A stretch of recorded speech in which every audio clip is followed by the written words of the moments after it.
Hello and welcome to LFC Focus. It is finally time for another transfer news show. Things have been very quiet on the rumour front for Liverpool over the past week or so. I think ever since the signing of Firmino, which came from absolutely nowhere, we've kind of been expecting that players were going to start flying through the doors for Liverpool and we were going to be getting deals done left, right and centre before the World Cup starts. Unfortunately, it hasn't really worked out that way for, I'm sure, a variety of reasons regarding transfer negotiations and things like that, but it finally feels like we are getting a few more rumours coming up, and the first of them is with Nabil Fekir. Obviously, we've known for a while now that he has been a Liverpool target. It's around a month now since his name was first being mentioned in association with the club, and obviously before the Champions League final there was talk from Paul Joyce on Twitter, a very trustworthy source, that Liverpool were going to look to bring negotiations forward and start pushing to get the player in as soon as the final was out of the way. Unfortunately, there's been a lot of stumbling blocks involving Lyon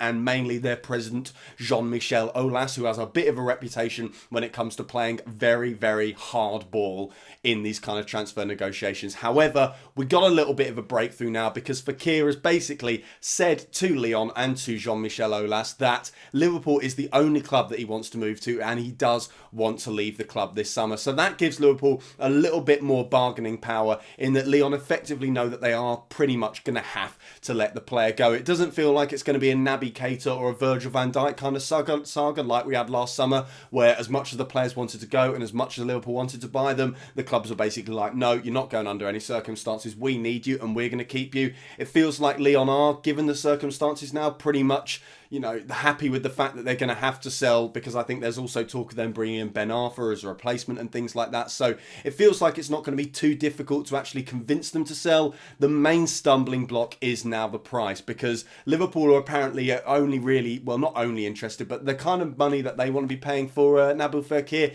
is around the £50 million mark. You know, there was a figure that was mooted about a week back that apparently Liverpool have put in a bid of 60 million euros, which is around 50 million quid. So that kind of checks out, but I get the feeling that Lyon are going to push for a little bit more, especially because they don't really want to do business until after the World Cup. And I think that's a little bit of a strange one, because I can't really see his fee rising too much after the World Cup, because no disrespect to Nabil Fekir, I can't really see him starting for France.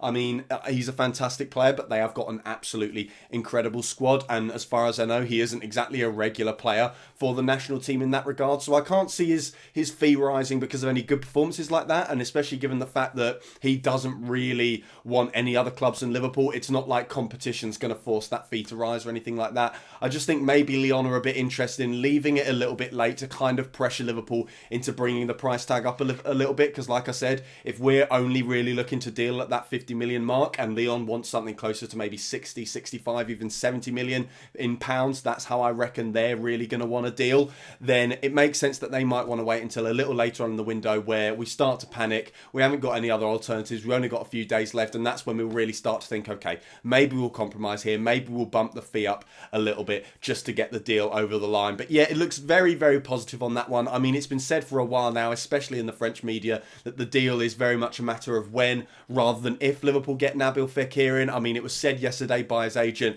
that his heart and soul is basically already at the club. You know, he's desperate to join Liverpool. It's a little bit annoying that apparently now that he's basically got the blessing from Lyon to leave the club, he's happy to kind of wait until after the World Cup is over to get the deal over the line. I think most Liverpool fans would like to see that get wrapped up fairly early on, because we want to be seeing as much of him in pre-season as possible. We also just want the assurance that Liverpool have got the player in and got the deal over the line. But hey-ho, you know, as long as we get him in between now and August the 9th, I think all Liverpool fans will be happy, because that would represent an absolutely excellent signing for Liverpool should we get it done, which is looking more and more likely by the day now. And elsewhere in transfer news, something that hasn't got fans quite as excited this one, Xherdan Shaqiri has been mentioned again by David Maddock of The Mirror, who feels like he's going to be a big player in the summer transfer window for Liverpool in terms of where we're going to get our rumours from. Obviously, you've got the trusted sources of Michelle Reddy, not Michelle Reddy, Melissa Reddy. Where have I got Michelle from? Miss Melissa Reddy and Paul Joyce. They're the ones that we really like to go to, but it seems like David Maddock's becoming a major player in that kind of regard. Something, a little bit of a sideshow if you're interested in that sort of thing to keep an eye on. But yeah, David Maddock has been reporting that Liverpool are interested in bringing in Xherdan Shaqiri because of a £12.5 million release clause that comes into play in his contract because of Stoke's relegation. Now, like I said, fans haven't been hugely excited about this one, and I think part of it is just because he doesn't represent any sort of upgrade on what we've got in the attacking department at the moment. But the fact of the matter is that Liverpool do need to be looking for players who they can have available as backup. You know, players that are on standby for when those front three players, and potentially Fekir as well if he comes in, are either injured or need resting, or there's just a little bit of rotation or experimentation with formation going on or anything like that. And I think Shaqiri would represent a good option there because while, you know, he probably wouldn't be super happy accepting a role on the bench, I think coming from that pretty dreadful Stoke team, I think it's fair to say where, yeah, he was playing first team football, making the step up all the way from there to a team like Liverpool, I think he'd at least be content to maybe play a role on the bench in his first season. He might like to play himself into contention over time, but I think for the first maybe 6 months, half season or something like that, I reckon he'd actually be all right sitting on the bench. And those are the kind of players that we've got to look for because we don't want disharmony in the squad. And especially if we're bringing in Fekir, it's unlikely that we're then going to be able to fit in another attacker, another winger into a role where we can say, yeah, you're going to be a crucial first team player. And I think for £12.5 million, it represents reasonably good business. I mean, the only problem I have is that I think there are questions around Shaqiri's attitude. Now, obviously, attitude at Stoke and attitude at Liverpool will be very different things. He'll probably be a bit more motivated to succeed at Liverpool than he was at Stoke because, let's be honest, things really weren't going well and there seemed to be a general atmosphere of misery and dejection around the club towards the end of Shaqiri's time there. I mean, like, it's inevitable that he's probably going to leave the club this summer, whether it's to Liverpool or to another Premier League club. But yeah, I just think the attitude thing is potentially a problem, and Jurgen Klopp has obviously said that he's not just going to sign someone who's, you know, a bit of a, I think a twat or a dickhead was the word that he used, just because he's good at football, which, you know, fair enough. But I think if he sees something in Shaqiri that we're not seeing, if he sees the potential for him to sort of buck his ideas up and get his attitude together, and hello, I'll just carry on, I'll give that a wiggle, there we go. But yeah, if he... Okay, well, logo's gone. Never mind. But yeah, so Shaqiri, I mean, yeah, a bit of an attitude problem. Hopefully that's something that Liverpool reckon they can sort out. I mean, I trust Jurgen Klopp. If he thinks the player's the right fit for Liverpool, then yeah, as a squad option, if he's happy to fulfil that role, I think he's reasonably versatile. He's got some attributes that would make him quite useful in Liverpool's forward line. And I think when you look at the Champions League final, the fact that we simply just...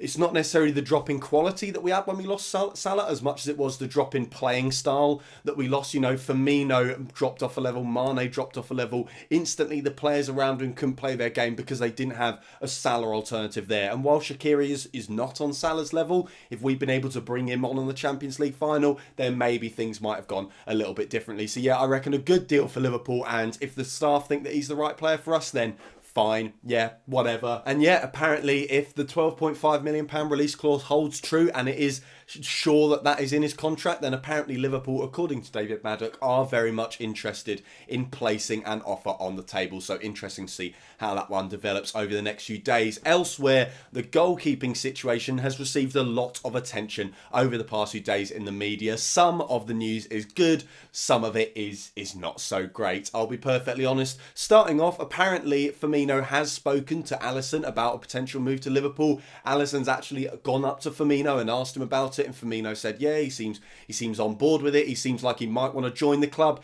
However, the main stumbling block with that is still Roma, and apparently Liverpool are having a lot of problems with negotiations there. It certainly feels like Roma are not interested in selling, certainly not at the kind of prices that Liverpool will be looking to bid on him, and that's the similar problem that we have with Jan Oblak as well, who apparently Atletico Madrid are only interested in selling at that £88 million price tag, and Liverpool just are not interested in putting that kind of money in on a goalkeeper in this summer transfer window. So yeah, problems there. I think it kind of...